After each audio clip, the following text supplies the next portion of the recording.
Ahí está, ahora sí.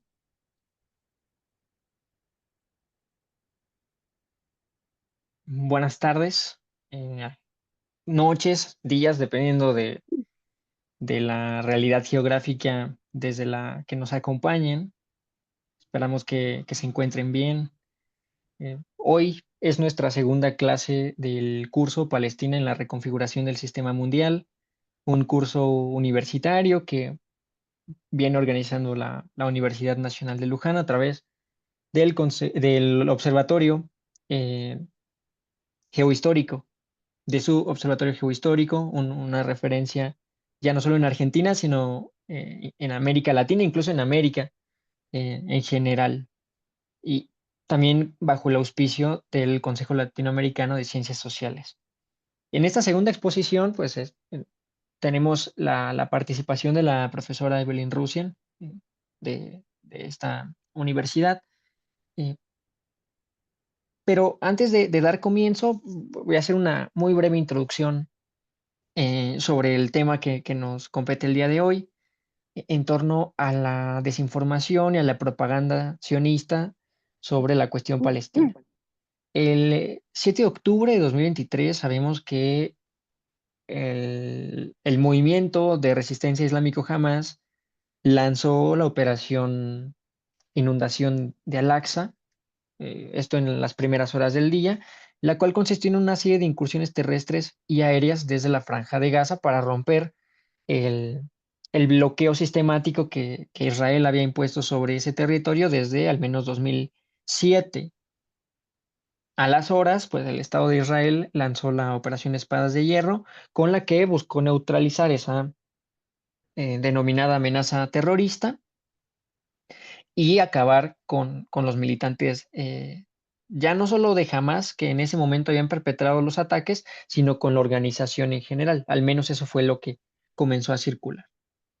Al día siguiente que comenzó esta escalada genocida, distintos medios de comunicación en el mundo comenzaron a dar cobertura sobre este problema y lo hicieron de diferentes maneras.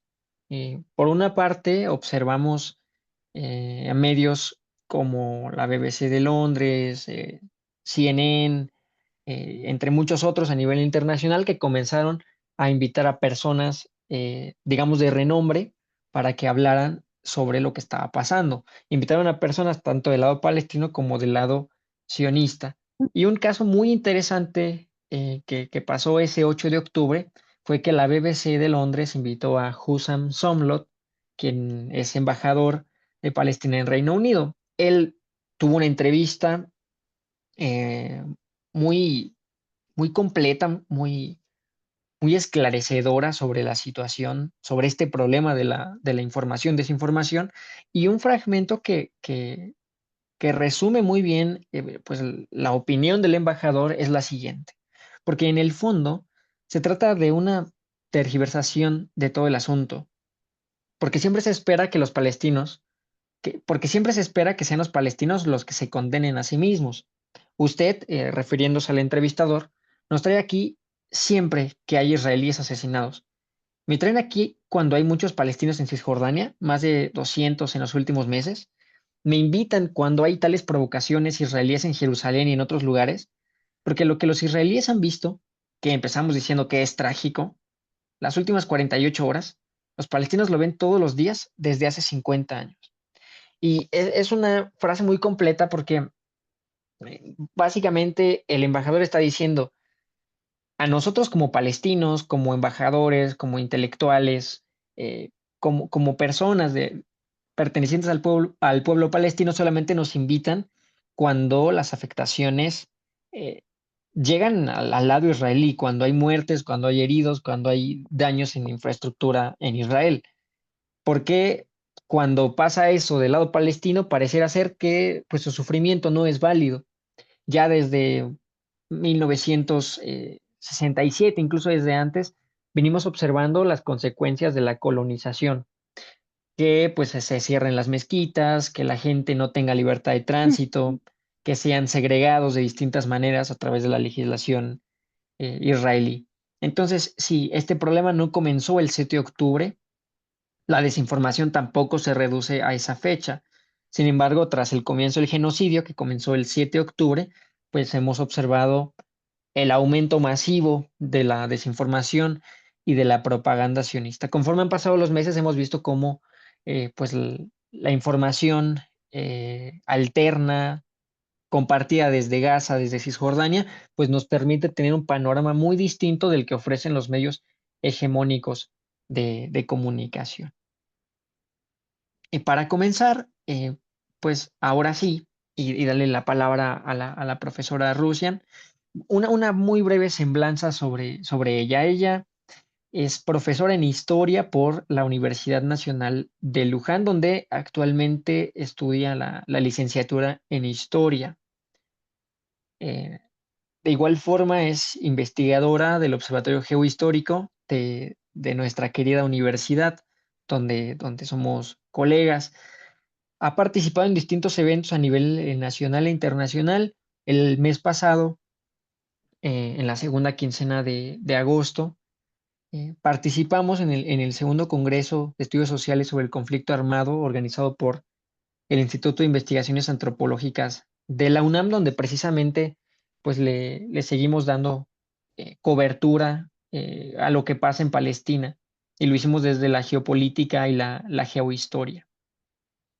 También tiene una publicación que hicimos recién, eh, que en realidad fue una publicación que hicimos en un artículo que escribimos, perdón, en noviembre del año pasado, cuando recién comenzaba todo este problema. Y lo hicimos conscientes, pues, del problema que estaba atravesando, pues, la población palestina de Gaza, de Cisjordania. Y esa publicación, bueno, apareció recién en julio, agosto de este año, pero la escribimos desde el año pasado, cuando recién comenzaba el genocidio en Palestina. Y ese artículo que titulamos Desinformación, negocio armamentístico y reconfiguración mundial, la justificación occidental del genocidio en Palestina, es un artículo muy breve en el cual pues reflexionamos en torno a esta problemática, el papel tan contundente que juegan los medios de comunicación, porque es un hecho, y la profesora nos va a hablar con más detalle al respecto, que como dijo en su momento Enrique Dussel, los medios de comunicación ya no orientan la opinión pública, sino que la construyen directamente, y eso se ve muy claro pues en la cuestión palestina. Entonces, sin más, creo que estaría muy bien comenzar eh, a compartir pantalla si es posible, y también comenzar con la exposición. Así que, de nueva cuenta, Evelyn, muchas gracias por aceptar mi invitación, y adelante, tienes toda la palabra. Hola, muy buenas tardes a todos. Hola Isaac. Bueno, desde ya, bueno, agradecerte la invitación, ¿no? A este nuevo espacio, ¿no? Que me parece de suma importancia, porque justamente si hay algo que nunca tenemos que dejar de hablar es Palestina, y me parece que este espacio, este curso, apunta más que nada a eso, ¿no? Y a tratar también de abordar la cuestión palestina desde distintos enfoques, ¿no? Que me parece que es lo interesante y lo enriquecedor del curso, ¿sí? De cada una de las charlas. Así que de mi parte, bueno, mis agradecimientos a todo el equipo por haber también hecho posible eh, este encuentro, ¿no?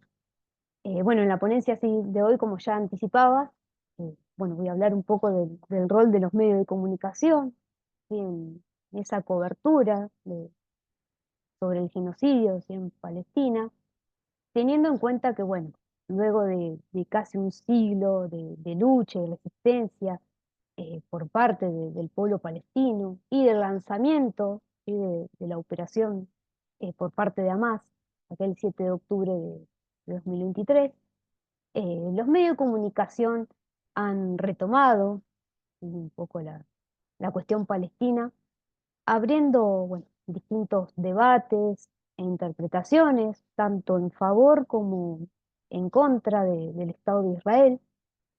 Sin embargo, bueno, me parece que no es un detalle menor el hecho de considerar que, bueno, Israel o la ofensiva israelí no solo ha apostado sí, al enfrentamiento directo que conlleva sí, el genocidio e infanticidio más atroz de las últimas décadas, sino también a la censura sí, de los medios de comunicación y a la puesta en marcha de una política de ciberataques constantes hacia plataformas pro-palestinas. Y acá me gustaría hacer por ahí un paréntesis, porque cuando hablamos de medios de comunicación, no solamente hacemos referencia eh, a medios televisivos, a periódicos, sino también a las redes sociales que han jugado por ahí un papel fundamental en esa cobertura del genocidio contra el pueblo palestino. Eh, Sin embargo, bueno, desde los principales medios hegemónicos, y por ahí noticieros, periódicos británicos, norteamericanos, eh,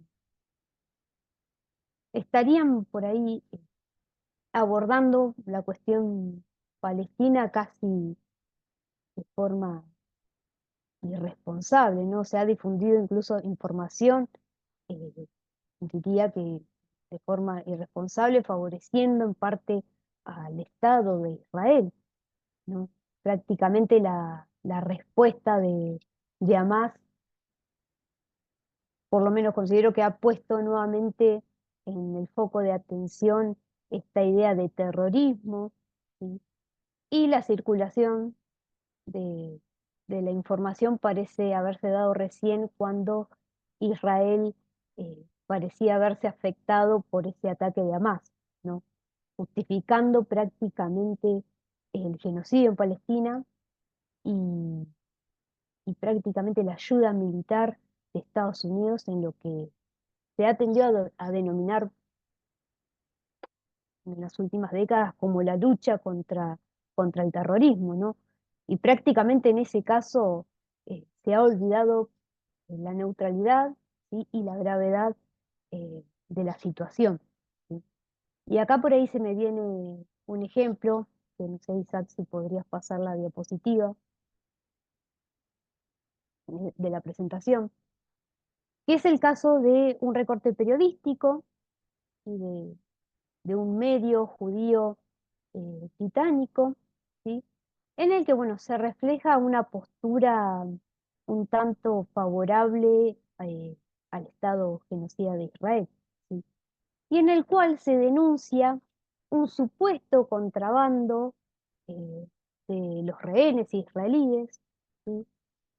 Hacia Irán, y que justamente ese escape o ese contrabando, que es la palabra por ahí que se ha utilizado en la traducción, se haría a través de lo que sería el corredor o el denominado corredor de Filadelfia, ¿no? Esa franja que cuenta incluso con el paso de Rafa y que constituye prácticamente la única frontera entre Palestina y Egipto, ¿sí?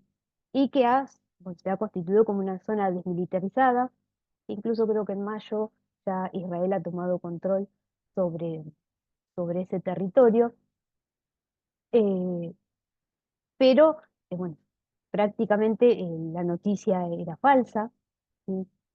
Lo cual generó una oleada de debates y las posteriores investigaciones, ¿sí? Por ahí una de las investigaciones que se abrieron después de la circulación de esta noticia, que no era verdad, y que incluso medios israelíes, como por ejemplo Inet, ha, ha prácticamente corroborado que no era verdad esa noticia, que ha circulado por ese medio británico.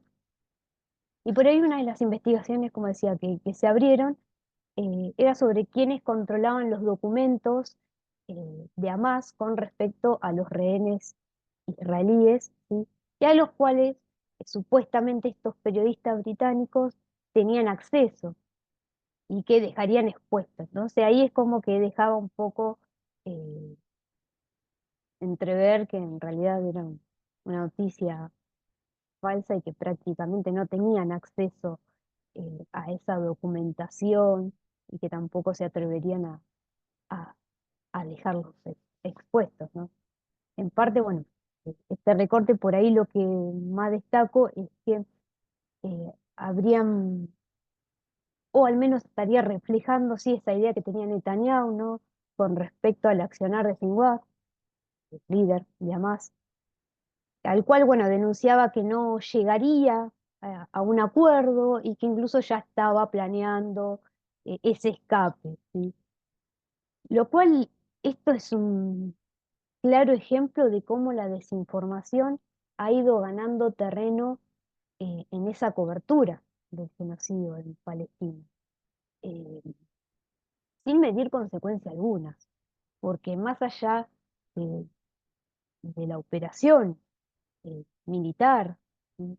Y del aparato imperialista que ha venido sosteniendo el genocidio en Palestina, justamente hay vidas humanas en juego, hay vidas humanas en manos de esos intereses.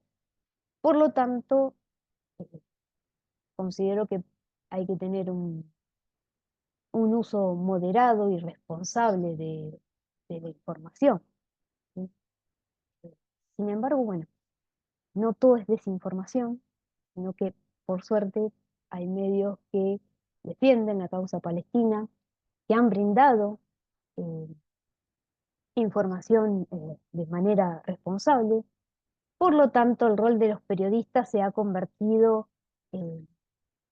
o ha sido crucial, ¿sí? En estos últimos tiempos, pero a la vez yo considero que eh, se ha constituido también como un desafío, ¿no?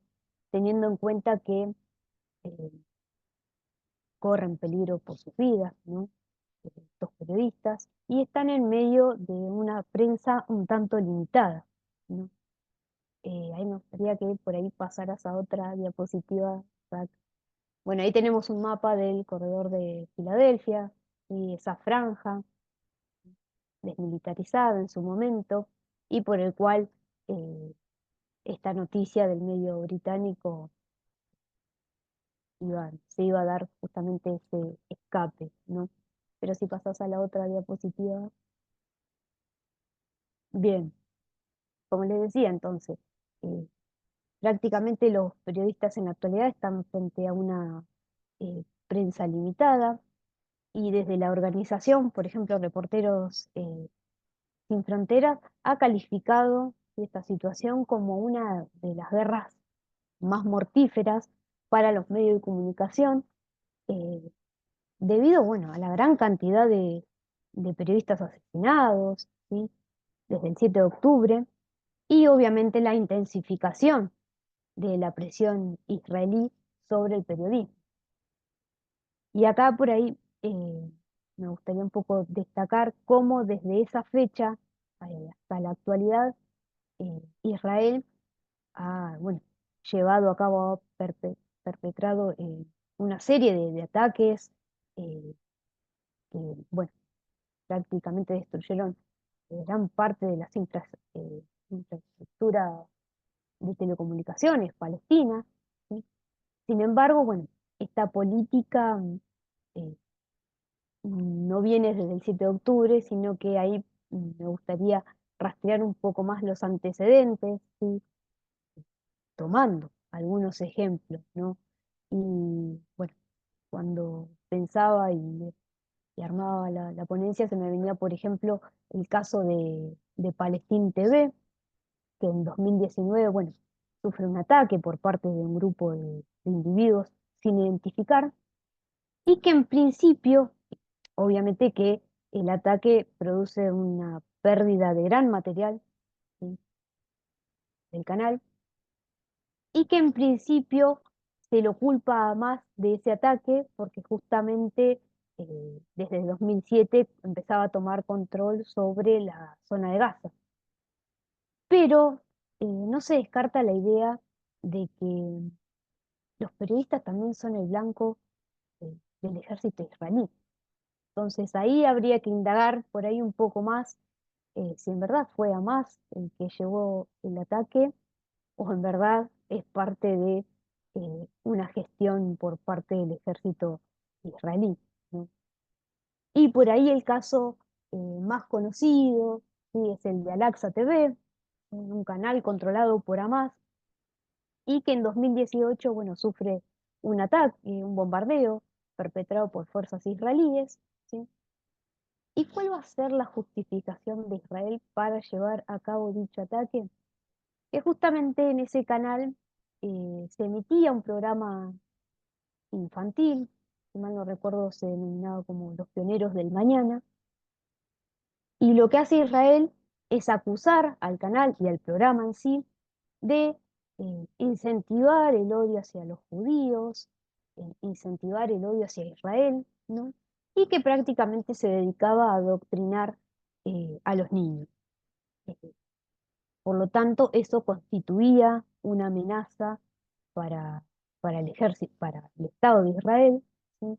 Incluso, bueno, Netanyahu declara el canal como una organización terrorista eh, y prácticamente como una amenaza y ahí encuentra la justificación para perpetrar todo ese bombardeo que incluso, bueno, va a prácticamente finalizar con el canal porque se deja de transmitir, ¿sí? Y ya, si nos volvemos un poco más a la actualidad y ya con la maquinaria bélica puesta en marcha desde el 7 de octubre, el 8 de octubre lo que hace Israel es bombardear las oficinas de una de las redes de noticias palestinas, Ma'an, con periodistas desaparecidos, ¿sí? Incluso, bueno, siendo desplazados de sus lugares de residencia, de sus lugares de trabajo, ¿sí? Y obviamente con miles de periodistas asesinados, ¿sí? Y bueno, además a eso se le suma que en abril de este año se aprueba un proyecto de ley desde el gobierno israelí en el que, bueno, prohíbe la transmisión de medios de comunicación internacionales, ¿sí? Que constituyen una amenaza para el régimen israelí. Eh, Sin embargo, bueno, como decía anteriormente, prácticamente esa medida no va a caer sobre todos los medios de comunicación, sino que va a haber medios hegemónicos, ¿sí? Eh, ya sea periódicos o plataformas digitales y demás, que incluso van a estar auspiciando, ¿sí? El genocidio en Gaza. Por lo que no es un dato menor, o por ahí considero que no es un factor menor, considerar que los medios de comunicación están por ahí funcionando como un componente ideológico en lo que sería la cobertura, ¿sí? Del genocidio en Palestina, ¿sí? Y acá un poco pensaba, ¿no? En las ideas de Gramsci, por ejemplo, cuando en su momento alerta, ¿no? A los trabajadores de que la prensa burguesa sirve a las clases dominantes. Entonces parece como que hay, se puede aparejar, ¿no? A ese rol de los medios de comunicación hegemónicos y occidentales, que parecen también servir, ¿no? Al sionismo y a todo el aparato imperialista sostenido por Estados Unidos. Em, y también, bueno, acá por ahí se me viene eh, a la mente un poco esta idea que intentan instalar algunos medios de comunicación, ¿no? Utilizando el concepto de guerra, ¿sí? Para abordar eh, el genocidio en Palestina, pero que es como un concepto que viene a tapar lo sucedido, ¿no? Algunos medios incluso evitan hablar de genocidio y establecer una idea un tanto imperialista, ¿no? De que lo que ocurre entre Israel y Palestina es una guerra entre partes iguales, ¿sí? Y, y sabemos que no es así. Incluso, bueno, esta idea también de instalar, ¿no? De que es la lucha de todo un pueblo, ¿no? Que sería Israel, contra eh, Hamas, ¿no? Como organización armada, ¿sí? Todo el tiempo buscando victimizar, ¿no? Al Estado de Israel. Por lo que, bueno, son elementos que favorecen, ¿no? Y son parte de todo ese aparato imperialista que ha venido sosteniendo Estados Unidos y, bueno, Israel en su rol coimperialista. Por ahí lo más paradójico, ¿sí? Me ha llamado también la atención, es que las principales autoridades estatales, ¿sí? Han reproducido esa información por ahí difundida en los medios de comunicación y hasta ha llegado a basarse incluso en noticias falsas, ¿no?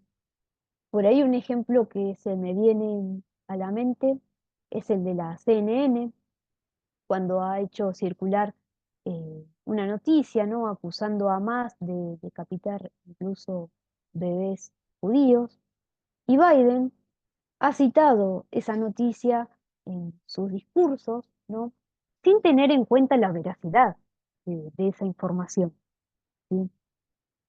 De forma tal que, bueno, parece que no importa si es verdad o no lo que se dice, sino que lo que importa es instalar un poco esa imagen victimizante de Israel y cómo Estados Unidos ayuda, ¿no? a combatir eh, a ese enemigo que es Hamas, ¿sí? Y esto no es más que una parte del discurso imperialista que por lo menos Estados Unidos y sus aliados han estado formulando por lo menos desde la segunda posguerra, ¿no?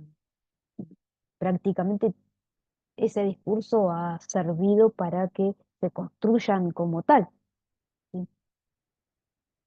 Incluso, bueno, medios de comunicación norteamericanos han brindado esa imagen, ¿no? Victimizante de Israel, ¿no? Poniéndolo en ese rol de víctima, enviando incluso corresponsales al Estado israelí, pero omitiendo la voz de los palestinos, ¿no?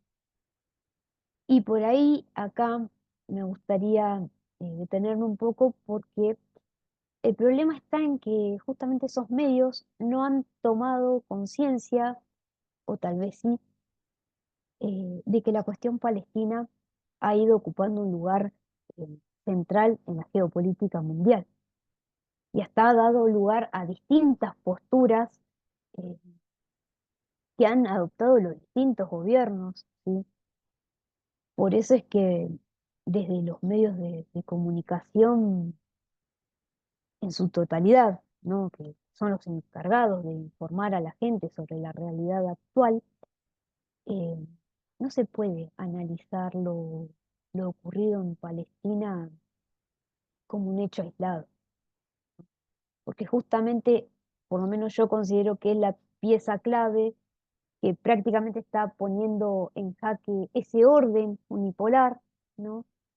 Eh, y que estaría dando lugar a esa reconfiguración sistémica, ¿sí? En lo que se estaría dando esa transición hacia la multipolaridad. Lo que sí por ahí destaco es que algunos medios han tratado de brindar por ahí un análisis más detallado, ¿sí? De la cuestión y hay que remarcar que, bueno, Palestina o el genocidio en Palestina va más allá, ¿sí?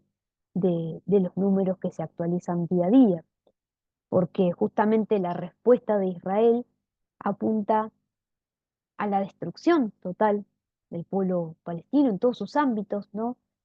Y en medio de un cambio a nivel global en el que distintas potencias, Irán, Rusia, China, ¿sí? Están desafiando eh, el lugar hegemónico de su principal aliado, ¿no? El principal aliado de Israel, que es Estados Unidos. Y acá por ahí se me viene un poco a la mente eh, los resultados, ¿sí? De las audiencias de la SIC, ¿no? En el que, bueno, ha sentado por ahí la necesidad de un nuevo paradigma global, ¿no? en el que, bueno, la creación de un Estado palestino parece ser la mayor demanda. Incluso, bueno, desde Indonesia, Turquía, bueno, han tomado una postura por ahí en favor de la causa palestina, lo cual parece reflejar que no solo es una respuesta al sionismo, sino también a su aliado que es Estados Unidos, ¿no? Y bueno, algunos medios, principalmente aquellos que han optado por una postura en favor de Israel, no están informando sobre esa situación, eh, sobre la magnitud que está teniendo la causa palestina en ese entramado también de relaciones diplomáticas, ¿sí? Y en el cual Palestina parece que se está construyendo, o se está constituyendo, mejor dicho, como el factor y la pieza clave eh, de esa geopolítica mundial, ¿no? Y de esas relaciones diplomáticas entre los distintos bloques de poder. Y algo no menor, no sé si podrías pasar, Isaac, la diapositiva. Bueno, ahí, por ejemplo, se me ven en ese mapa por ahí se refleja, ¿no? El reconocimiento internacional de Israel y Palestina, ¿no? Justamente en ese contexto de cambio en la geopolítica mundial, ¿no? Y cómo la cuestión palestina también está por ahí siendo como el eje central, ¿no? de toda, de toda esa geopolítica, ¿no? Ahí vemos que por ahí países como Estados Unidos, eh, puntualmente, eh, reconocen solo el Estado de Israel, ¿sí? Vemos que países como en el caso de Argentina reconocen los dos estados, que ahora después vamos eh, por ahí a ahondar un poco más en cómo la causa palestina se está insertando también en América Latina y cuáles van a ser las distintas posturas también de los medios de comunicación.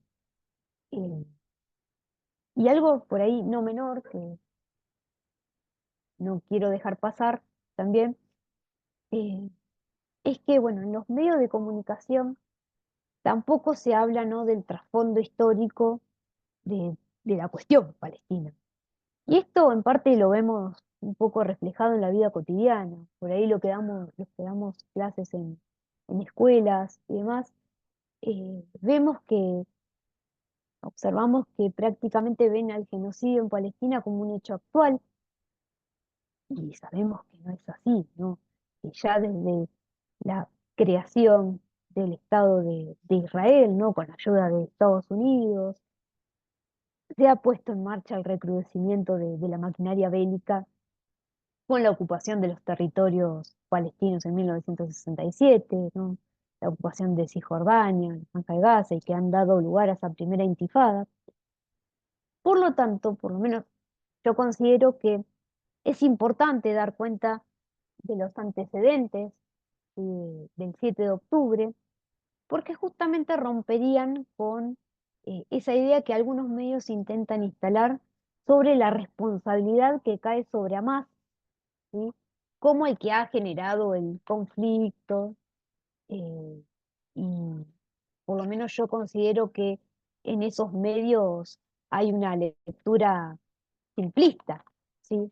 Eh, no hay una lectura por lo menos detallada, ¿sí? Que pueda dar cuenta de, de ese trasfondo, de ese recorrido histórico, ¿no? Y además porque justamente se ha utilizado lo mediático para justificar tantos años de opresión, ¿sí? Al pueblo palestino por parte de Israel y condenando obviamente la operación del movimiento de resistencia islámica Hamas, ¿no? Y esto un poco, ahí también se me viene a la mente cómo también esto se empieza a relacionar o se ve reflejado, ¿no? En las declaraciones del ex primer ministro israelí Yair Lapid, ¿no? El líder de la oposición, y ha prácticamente denunciado que Israel eh, considera, bueno, que todo medio, o al menos el sionismo, ¿no? Que bueno, considera que todo medio que abordara prácticamente el genocidio en Palestina de manera objetiva servía a más, ¿no? Y que prácticamente ahí se busca Israel la censura, ¿no? De esos medios de comunicación, ¿no? La censura, el análisis de las causas políticas o incluso establecer ese recorrido histórico del genocidio en Palestina, ¿no? Como que arroja esta idea de que Israel tiene un temor al debate, ¿sí? Eh, Prácticamente ese temor al debate es justamente un temor porque se descubran las mentiras por ahí en las que se ha creado, se ha basado el Estado israelí desde, bueno, desde su creación, ¿no? En lo que se ha basado también en todo este tiempo. Pero ahí también me gustaría volver un poco a los antecedentes del 7 de octubre, ¿sí? Porque justamente ese temor al debate no viene desde ahora, sino que incluso, bueno, ya desde la década del 2000 también se empieza a ver más intensificado, ¿no? Eh, Incluso, bueno, las primeras décadas del siglo XXI, Israel ha intentado silenciar eh, a la prensa palestina, ¿no? En particular, ¿no? Provocando justamente el asesinato de un centenar de periodistas palestinos, ¿sí? Y hasta lo que va de la ofensiva actual, alrededor de 500 ataques más o menos, contra corresponsales palestinos ha llevado a cabo el Estado de Israel, ¿no? Violando totalmente el derecho internacional, ¿sí? Ahora bien, por ahí, como mencioné anteriormente, y acá me gustaría también explayarme un poquito más, desde el 7 de octubre sabemos que han surgido distintas posturas, ¿no? En favor o en contra de la causa palestina o del Estado de Israel, y que justamente esas posturas han determinado, sí, el curso de las políticas de algunos países, sí, del mundo, llegando a impactar en América Latina. No sé, Isaac, también si podés pasar las diapositivas. eh, por ahí, para analizar el impacto que ha tenido la cuestión palestina, tanto en los gobiernos como en los medios de comunicación en sí, me gustaría tomar dos ejemplos, ¿sí? El caso por ahí de Argentina y de Brasil, con respecto a cómo han abordado, ¿sí? La cuestión palestina, el genocidio en Gaza, y que habría dado lugar, sí, a una polarización, por lo menos en los argumentos y en las formas en las que se ha abordado el tema, ¿no? Por ahí, en primer lugar, me gustaría detenerme en Argentina, ¿no? Eh, ya bajo el mandato de Javier Milei, muy funcional al sionismo, al imperialismo, y apoyando y justificando las políticas genocidas de Israel, ¿no? Lo cual esto también se ve reflejado en los medios de comunicación local. Lo bueno es que distintos medios televisivos han decidido, medios televisivos argentinos, refiero, han decidido abordar el genocidio rechazando y tomando por ahí una postura contraria a Israel. Lo que no quiere decir eh, que estén a favor, ¿sí? O estén justificando el ataque de Hamas, ¿sí? Sino que tienen en cuenta un poco ese trasfondo histórico, ese recorrido histórico del cual, bueno, yo hablaba eh, anteriormente, ¿no?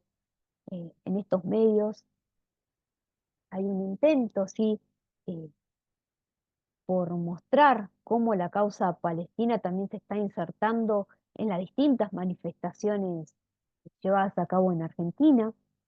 Y acá por ahí se me viene el ejemplo de la manifestación o la marcha, mejor dicho, eh, que se ha llevado multitudinario, por cierto, que se ha llevado a cabo eh, con- en abril de 2024, ¿no? Las marchas de las universidades, ¿no? Que están luchando prácticamente por salir de esa emergencia presupuestaria. y en la cual Palestina, o al menos la causa palestina, también estuvo presente, ¿no? Numerosos manifestantes han eh, pedido un alto al fuego, ¿sí? Eh, para el pueblo palestino, lo cual esto también constituye un mensaje para el gobierno, ¿sí? Dando a entender un poco el apoyo internacional que tiene, ¿no? Palestina. Y esto tampoco pasó desapercibido por esos medios de comunicación. Y yo creo que algunos medios se lo han hecho saber al gobierno, ¿no? De que la causa palestina es la causa de todos. Sin embargo, nuevamente se da esa polarización, ¿no? Acá en Argentina, porque algunos medios por ahí funcionales al gobierno, incluso periodistas, se han parado de la vereda de enfrente, ¿sí? No solo condenando, ¿sí? El ataque o la operación de Hamas, sino también incluso transmitiendo festividades judías por la televisión y hasta siendo testigos de las relaciones diplomáticas entre Argentina e Israel, ¿sí? Y acá por ahí se me viene un ejemplo, ¿no? Que es justamente la transmisión, aquella transmisión de una festividad judía, ¿sí? Hanukkah, si mal no recuerdo, que justamente se transmitió por la televisión pública, ¿sí? En Argentina, no solo con la presencia de Javier Milei, sino también de algunos periodistas que incluso conducían esa transmisión, ¿sí? Lo cual, por lo menos yo considero que constituye una provocación, porque justamente esa transmisión se dio en diciembre, prácticamente a 2 meses de- del inicio por ahí del genocidio en Palestina, ¿no? Ese ataque de Hamas también, eh, lo cual por lo menos yo considero que transmitir eh, esa festividad también fue una provocación para eh, frente a ese panorama internacional, ¿no? Nuevamente, sin ir más lejos, como que vuelve, ¿no? Esta idea de victimizar a Israel. Incluso algunos periodistas hasta han pedido la paz en favor de Israel, ¿no? Y sin ir más lejos, también los medios se han encargado de prácticamente dar a conocer el encuentro entre el embajador de Israel y algunos funcionarios del gobierno, ¿no? En el cual, en esos encuentros, también estuvo la presencia de algunos periodistas afines al gobierno de Javier Milei y al sionismo. Lo cual esto nos demuestra un poco que nunca, por lo menos desde Argentina, no se han replanteado las relaciones diplomáticas con, con Israel, sino que se han acentuado. Y por ahí algo muy distinto eh, es el caso de Brasil, ¿sí? Que por ahí ha optado por una postura contundente, ¿no? Reconociendo los crímenes de Israel, ¿sí? Y alejándose un poco de todo el aparato imperialista, ¿sí? Que ha venido justamente sosteniendo ese genocidio, ¿no? Y acá por ahí me gustaría rescatar cómo Brasil también ha reforzado, ¿no? Sus relaciones con China, ¿no? Teniendo en cuenta que, bueno, eh, estamos viviendo prácticamente el declive de la hegemonía estadounidense y a la vez se está hablando de una asiatización de la economía.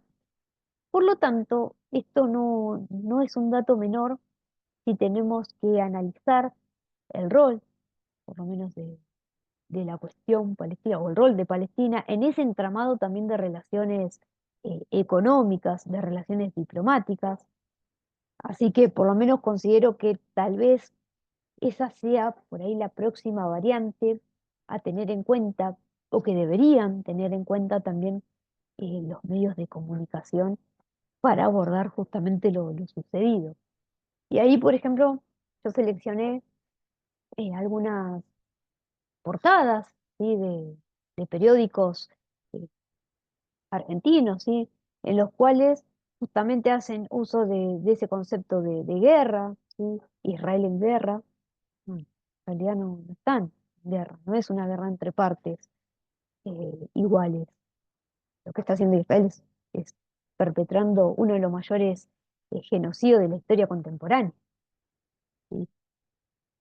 Y en el otro caso, por ahí la otra portada del diario Clarín, ¿sí? En el que prácticamente considera como el brutal ataque de Hamas, ¿no? Otra vez como poniendo el foco ahí en Hamas como el que originó todo el conflicto, básicamente, y poniendo nuevamente a Israel en ese rol victimizante, como que bueno, Israel es el afectado justamente por eh, ese ataque brutal de Hamas, ¿no? Así que por ahí me parecieron como las dos portadas que justamente se acoplan, ¿no? A esas ideas y que justamente son eh, del día siguiente de, de los sucesos del 7 de octubre. Ahora, Isaac, si podés pasar la diapositiva, eh, como para ir más o menos cerrando un poco y no hacerlo más largo, por ahí me gustaría detenerme un poco en el rol de las redes sociales, porque como ya les decía anteriormente, cuando hablamos de medio de comunicación no solo hacemos referencia a periódicos o a noticieros, sino que también las redes sociales se han constituido como la pieza central para la cobertura del genocidio en Palestina, ¿no? Constituyéndose prácticamente como una de las grandes aristas, o mejor dicho, vías de comunicación de la realidad actual, ¿sí? Por lo tanto, no es una casualidad que una de las políticas implementadas por el sionismo y su aliado, Estados Unidos, vaya en contra justamente de esa información que se brindan en las redes sociales, ¿no? Desde el 7 de octubre hasta la actualidad, distintas plataformas eh, que han venido cubriendo la causa palestina han sufrido censura, ¿sí? Y un ataque constante. Bueno, desde Facebook hasta Instagram o TikTok, numerosas cuentas han sido restringidas, ¿sí? Y no solo aquellas cuentas de medios de comunicación, ¿sí? De noticieros, sino también cuentas de internautas particulares, ¿no? Investigadores, militantes, ¿sí? Y lo paradójico es que la mayoría de las publicaciones y cuentas censuradas son justamente aquellas en favor de Palestina, ¿no? Y acá por ahí me gustaría destacar un poco el rol eh, que van a cumplir por ahí los principales líderes de esas plataformas digitales, ¿no? Eh, que componen por ahí lo que sería el mundo meta, y que, bueno, en parte se han puesto al servicio de Israel, ¿sí? Incluso, bueno, declaraciones como las de Mark Zuckerberg eh, condenando los ataques de Hamas eh, y prácticamente poniendo el foco de atención en el sufrimiento de los civiles israelíes, ¿no? Y a lo cual a esto también se le suma eh, las políticas por ahí implementadas directamente por Israel, ¿no? Sin intermediarios. Y por ahí el ejemplo más claro es el fortalecimiento de políticas de espionaje, ¿sí? Ciberataques, eh, con la implementación, bueno, de Pegasus, ¿no? Eh, Como ese software capaz de recopilar información y, bueno, incluso de espiar, ¿sí? Y que prácticamente se ha convertido como en uno de los fuertes de la maquinaria bélica de Israel, ¿no? Y por ahí acá también rescato eh, la venta, ¿no? Tecnológica que ha puesto Israel como el centro de las relaciones comerciales, puesto que, bueno, no solo es abastecido por armamento, sino también por toda esa tecnología que viene utilizando para atacar a esos medios o a esas redes sociales, ¿sí? Eh, Prácticamente, bueno, estas políticas de censura, ¿no? En las redes sociales eh, por parte del sionismo parecen ser una especie de gaslighting, ¿no? Esta idea, ¿no? O esta especie de manipulación psicológica, ¿no? Que busca prácticamente sembrar dudas o mentiras o incluso negar eh, al- a las víctimas, ¿no? Dando lugar nuevamente a la desinformación. Pero bueno, nos topamos también con que este tipo de medidas no se gestaron el 7 de octubre, ¿sí? Eh, sino que prácticamente ya desde la masificación de las redes sociales, por lo menos en las primeras décadas del siglo XXI, eh, ha permitido justamente que Israel pueda recrudecer, ¿sí? Esa política, ¿sí?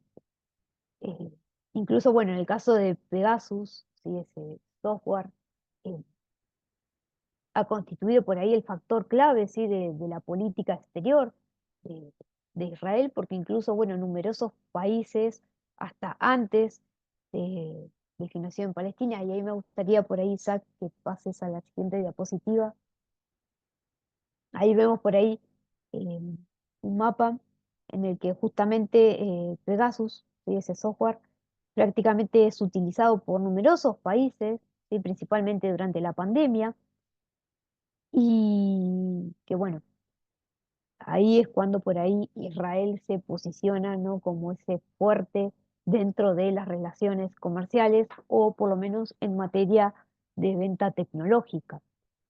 Eh, Sin embargo, bueno, vemos que países que antes utilizaban este software, hoy en día han roto las relaciones diplomáticas con Israel, ¿no? Eh, y prácticamente han dejado de utilizar, sí, cualquier producto, si se quiere decir, de Israel, ¿no? Sí, bueno, estas cuestiones nos están mostrando que la ofensiva israelí eh, está buscando, o por lo menos se ha trasladado eh, al campo tecnológico, ¿sí? Al campo cibernético, lo cual eso hace que justamente vuelva a esa idea que yo mencionaba anteriormente con respecto a que Israel en realidad lo que busca es prácticamente la destrucción de todo el pueblo palestino, ¿sí? Desde desde la limpieza étnica, incluso hasta el campo tecnológico, ¿sí? Y bueno, como para ir ya cerrando, y algo que por ahí también estaría bueno desarrollar un poquito más, a ver Isaac si podrías pasar la diapositiva, es justamente el rol que empieza a cumplir el arte, ¿no? Frente a los medios de comunicación, ¿no? Eh, por lo menos yo considero que el arte en Palestina se ha constituido, ¿no? Como una alternativa a la hora de informar, ¿sí? Y hacer frente un poco a esa oleada de desinformación, ¿no? Impuesta por los principales medios hegemónicos, ¿sí? Porque justamente si hay algo que hace el arte es informar, ¿sí? Es dar un mensaje, ¿sí? Y llegar prácticamente a representar o a reflejar la realidad eh, actual, ¿sí? Y por ahí, bueno, ahí- acá por ahí destaco algunos trabajos, ¿sí? De artistas palestinos, por ejemplo, Dina Matar, ¿no? Que bueno, se ha encargado prácticamente de representar por ahí las consecuencias de la ocupación israelí, pero no solamente desde el 7 de octubre, sino que prácticamente en sus obras se puede ver ese recorrido, ¿no? Histórico de cómo la ocupación de Israel ha impactado sobre la sociedad en Gaza puntualmente. Y por ahí otros trabajos como el de Rafael Van Miji, ¿sí? Esta artista, fotógrafa, ¿no? Basatí, que ha puesto, bueno, como tema central eh, la devastación política, eh, social y cultural, ¿no? Que ha traído justamente la ocupación israelí, ¿no? Así que no es un dato menor eh, que justamente hayan encontrado en el arte también una forma de representar lo que ha sido la presión contra el pueblo palestino y que tampoco es un dato menor que eh, las mujeres también empiecen a tener un rol importante, ¿sí? En esa difusión de información. Lo cual, bueno, eh, no es un factor menos importante, ¿no? Que el arte, en medio de tanta censura, ¿sí? Y ataques constantes, ¿sí? Hacia el pueblo palestino, o empieza a tomar eh, esa, esa relevancia, ¿sí? Esa importancia. Porque, bueno, más allá de las adversidades o las condiciones, ¿sí? Impuestas, ¿no? Por eso, por el régimen sionista o por los medios de comunicación hegemónicos, eh, más allá de eso, lo que no es, o lo que se intenta hacer es no dejar de hablar de Palestina, ¿sí? Ahí está la clave, ¿no? De más allá de esas adversidades, ¿no? De lo que puede llegar a imponerle, lo importante es hacer saber qué es lo que ocurre en Palestina y, y bueno, tratar de informar y un poco cumplir el rol que algunos medios hegemónicos en verdad no están cumpliendo, ¿no? Eh, Porque justamente, bueno, como siempre digo, más allá de todas esas cuestiones, lo importante es nunca dejar de hablar de Palestina, ¿no? Y de cómo se está constituyendo como eh, el factor clave en ese nuevo mundo que se está gestando, ¿no? Eh, y que prácticamente se está constituyendo como eje transversal. Así que por ahí me parecía importante eh, cerrar con esto, ¿no? Porque justamente se está dando lugar a ese arte de la resistencia, ¿no? Pero también que es una resistencia no solo contra eh, el régimen pura y exclusivamente israelí, sino también esa resistencia contra esos medios de comunicación que en verdad no están haciendo un uso de la información de manera responsable. Por eso es que ahí yo lo pongo como que ese arte de la resistencia es la otra cara, ¿no? De los medios de comunicación.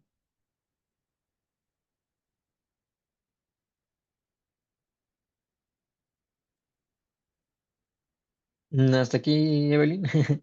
Sí, sí, Ah, bueno. hay mucho más para eh, desarrollar, pero eh, es bastante amplio el tema y la verdad es que sí me quedé por lo menos con estos factores que por lo menos considero que son importantes, ¿no? no, muchas gracias. Otra vez, una exposición muy enriquecedora, sin duda. Hay muchos puntos eh, que me dejan comentarios, algunas consultas, pero muy breve, porque si me dedicara a hacer una disertación sobre cada uno, seguramente sería otra ponencia de la ponencia y nunca terminaríamos. Pero es lo, lo lindo de la investigación que permite la reflexión conjunta y, y llegar a, digamos, a cuestionamientos, argumentos, a posturas que no habíamos visto.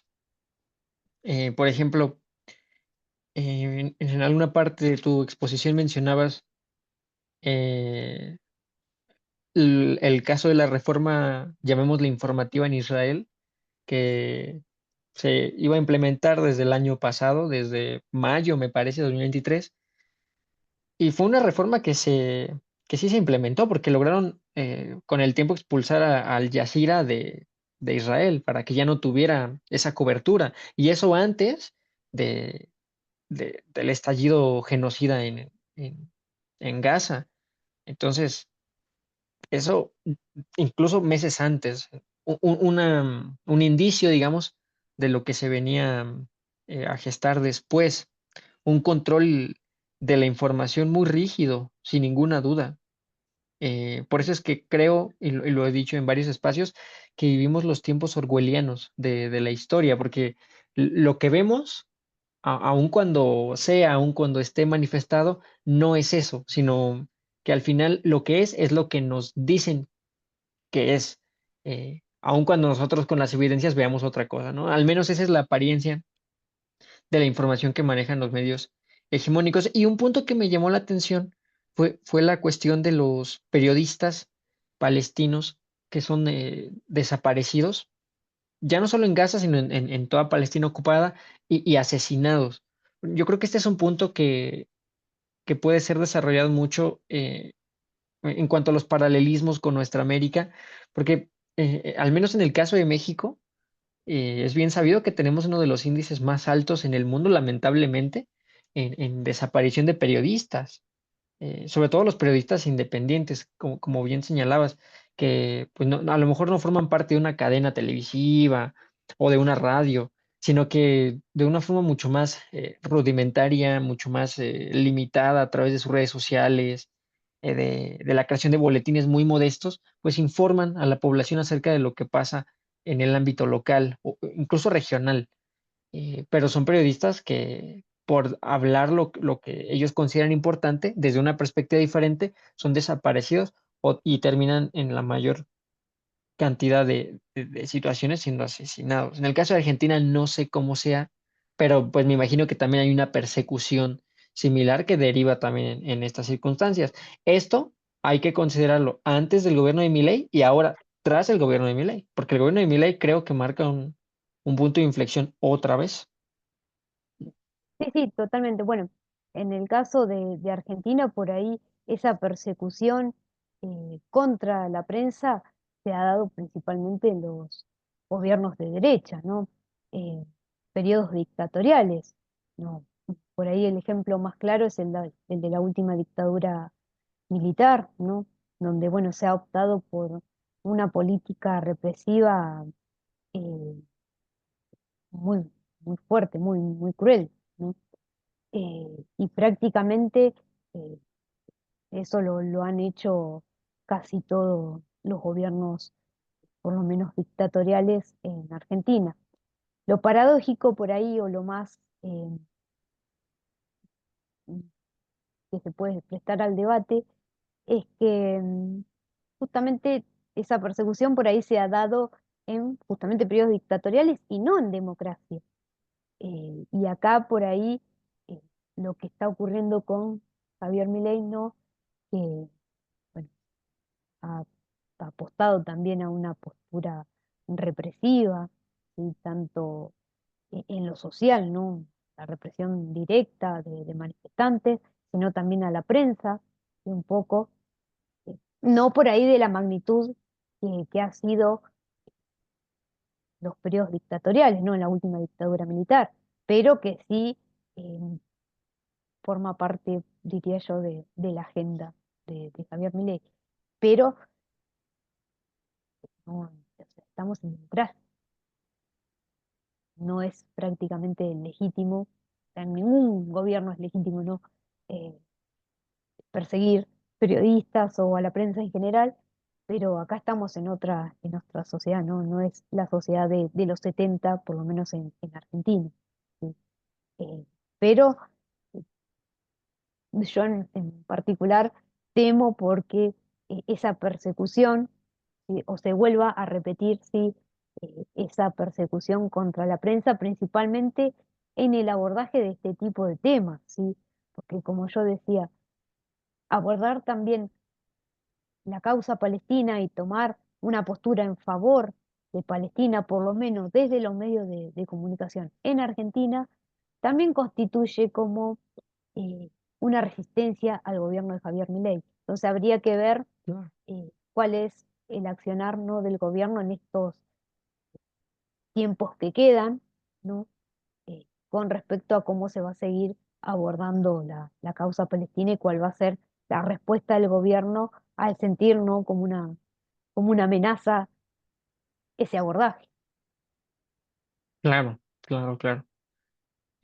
Ahora, en cuestión conceptual, algo que una, digamos, posible reflexión tiene que ver con que vivimos, es bien sabido, la crisis de la legitimidad, porque nuestros gobiernos, sin irnos tan lejos del caso de Argentina, el caso de México, aun cuando son dos gobiernos con, digamos, propuesta política, eh, digamos, ideología diferente, así muy general, la derecha de Milei y la izquierda de obradorista, pues aun cuando uno esperaría cosas diferentes, pues hay una crisis de la legitimidad, porque pues los gobiernos no representan los intereses de la población en general. Ha habido muchas movilizaciones allá en Argentina, acá en México, a favor de la causa palestina, que no se han visto materializadas en una declaración mucho más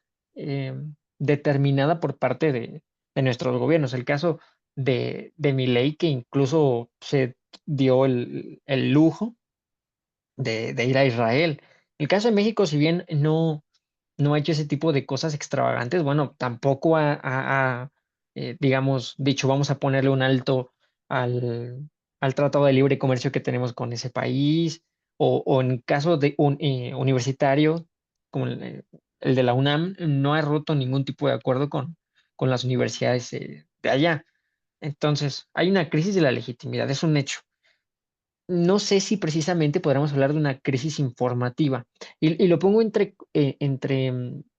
signos de interrogación como pregunta, porque creo que la desinformación, hablando ya como historiadores, siempre ha existido. O sea, no es algo que se reduzca a estos meses, a estos años, a estos sexenios, o a la cuestión palestina, sino que yo creo que incluso desde la antigüedad más lejana, desde que comenzaron los primeros registros en la historia, ha habido desinformación. Entonces, eh, no sé si sea como tal una crisis informativa. eh, También como decías, o sea, no es precisamente una guerra y tampoco una guerra ideológica, porque no se trata de decir mi ideología, mi apoyo a la causa palestina es la que tiene que ganar por cuestión ideológica, porque no se trata de eso, es una cuestión humana, al menos es Exactamente. lo que me deja esa reflexión. Sí, sí, totalmente. Bueno, eh, considero lo mismo, ¿no? Que más allá, y es lo que yo decía, más allá, ¿no? De estas disputas, ¿no? De disputas entre comillas, ¿no?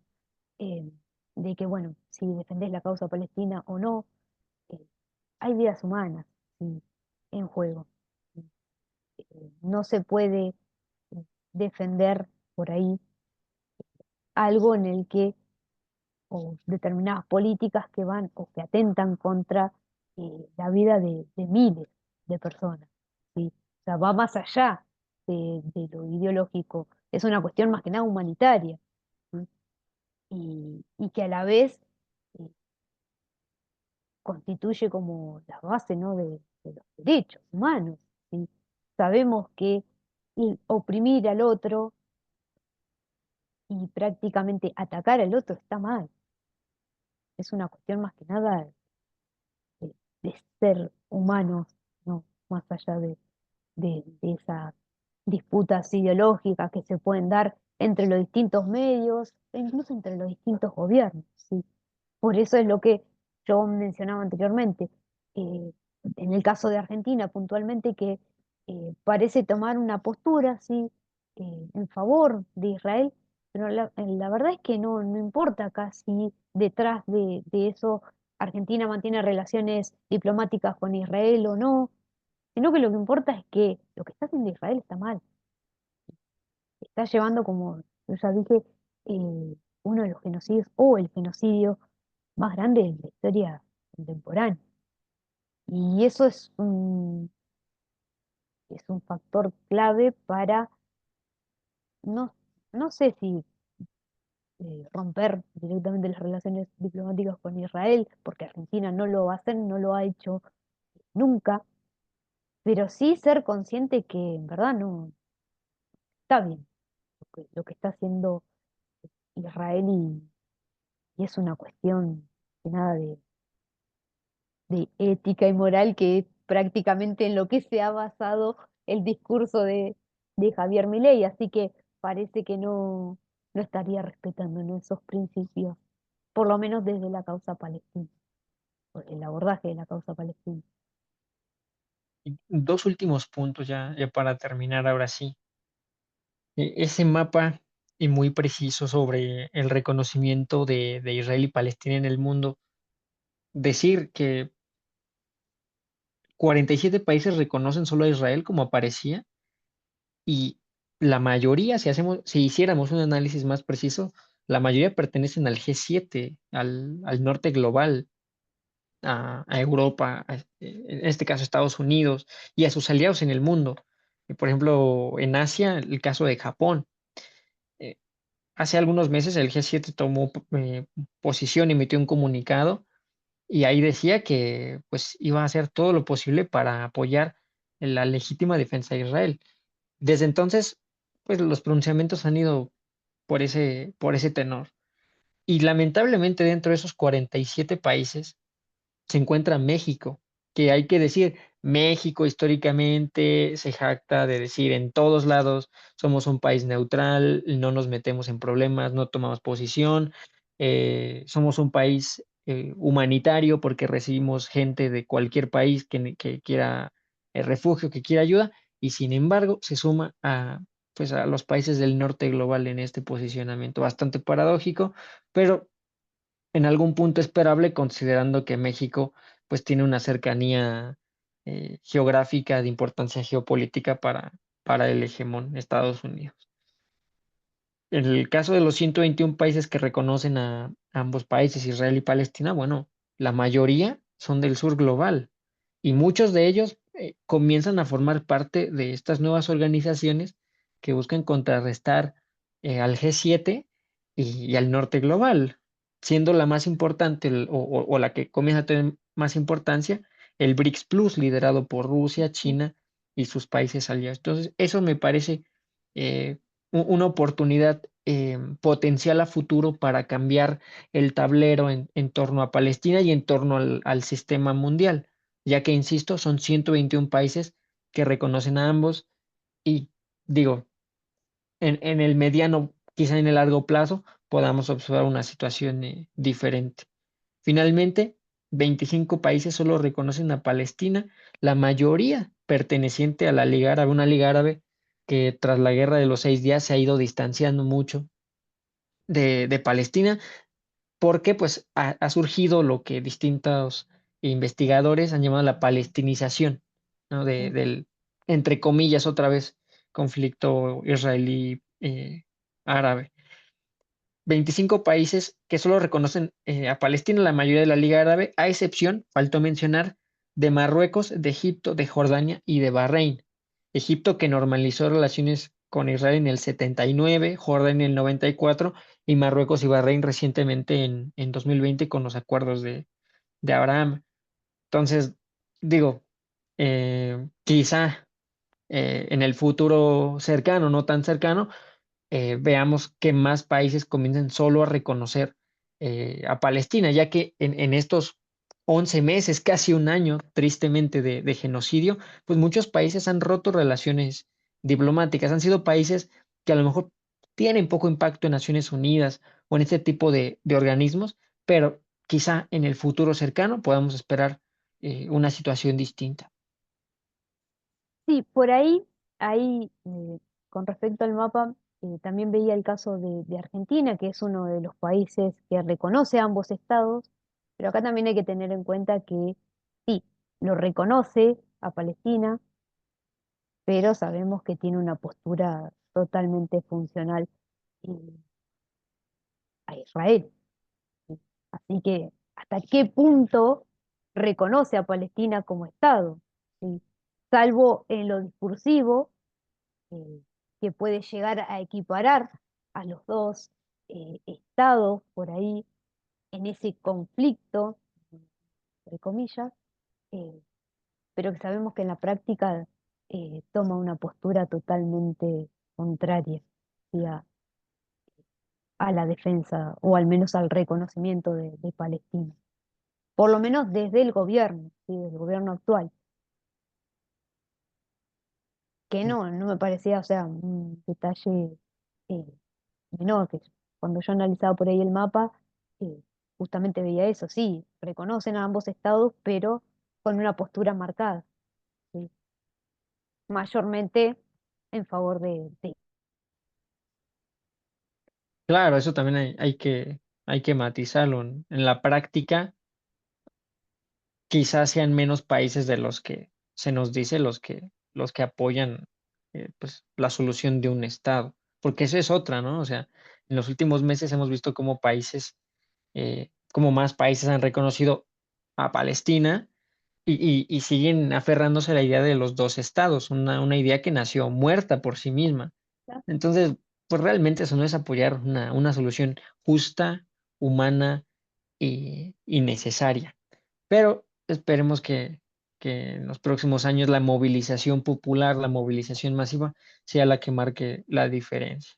Y el punto final que también destaco, que me gustó mucho, es esto que comentaba sobre el rol informativo de las mujeres en la cobertura de la cuestión palestina, porque al menos hablando de lo que sucede allá en Gaza, en Cisjordania, hemos visto cómo a mi parecer, ha habido un aumento de periodistas mujeres que desde Instagram, Facebook, TikTok, ¿no? Por mencionar redes sociales, comparten información en tiempo real sobre lo que sucede allá.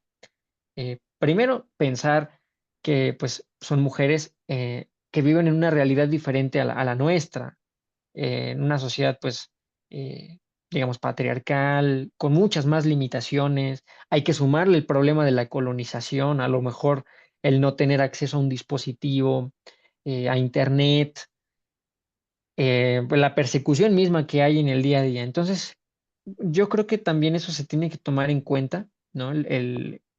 Que si en el mundo la información que nos llega desde allá nos llega, es porque hay personas valientes, entre ellas mujeres, de distintas edades, de distintos lugares, hasta con distintas formaciones, que, que nos están hablando sobre lo que pasa allá, porque l- pues no necesariamente son personas que estudian periodismo o que quieren dedicarse a ello, ¿no? A lo mejor son personas que se dedican a otras áreas.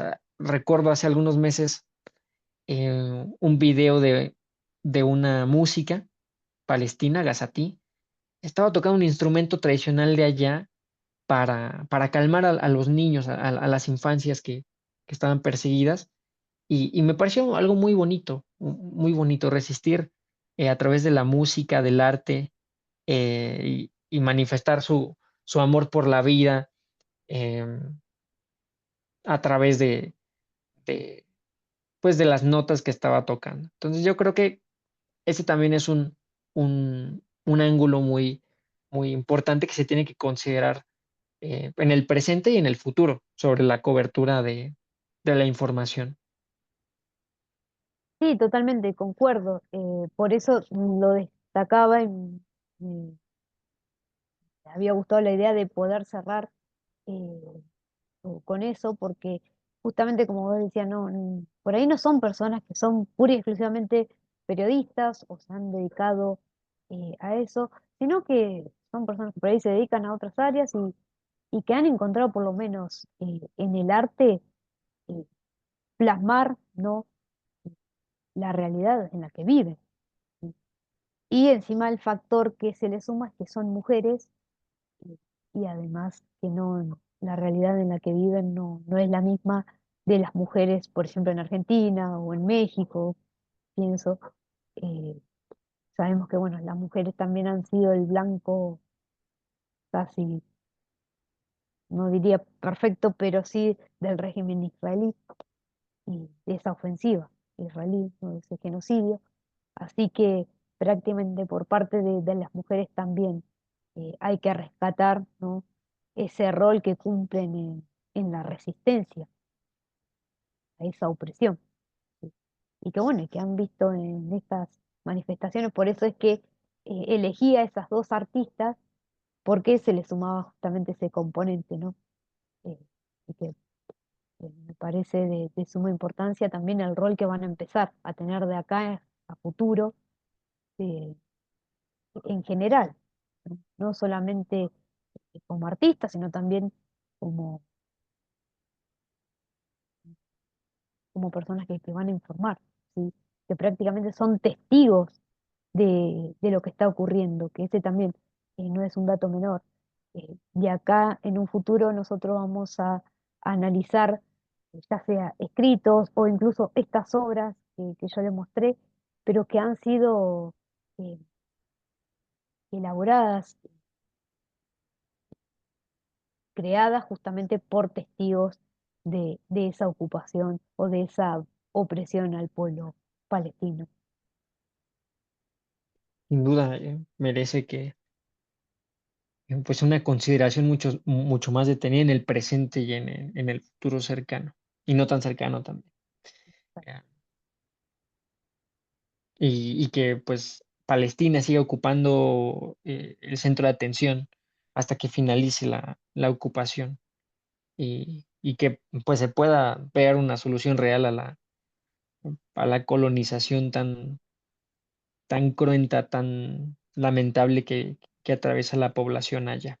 Y de la que de alguna forma somos víctimas acá, porque como decías, pues que nuestros países compren armamento israelí, pues también de alguna forma nos hace víctimas de esa opresión que viene de allá. Pues otra vez, Evelyn, muchas gracias por haber participado. Ya seguiremos reflexionando, platicando sobre la cuestión palestina en otros medios. No sé si quieras decir algo más antes de ya Eh, despedirnos.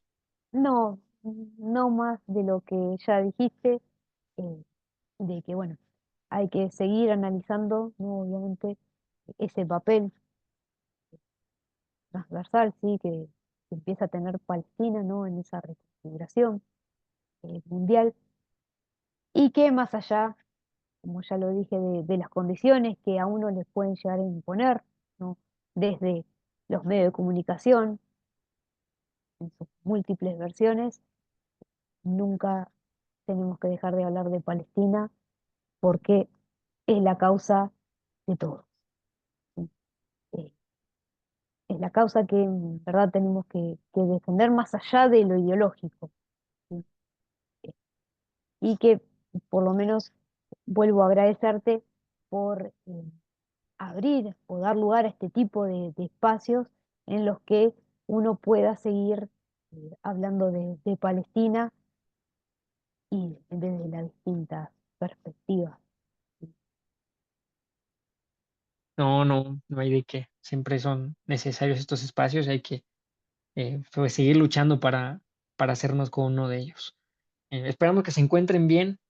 Solamente recordarles que a partir de la siguiente semana regresamos a nuestro horario habitual a las 9 de la mañana hora de México, 12 de Argentina, a menos que pues haya alguna novedad, algún cambio de última hora. Pero pues les estaremos avisando a través pues de los medios disponibles. Nos vemos pronto, que se la pasen muy bien. ¿No?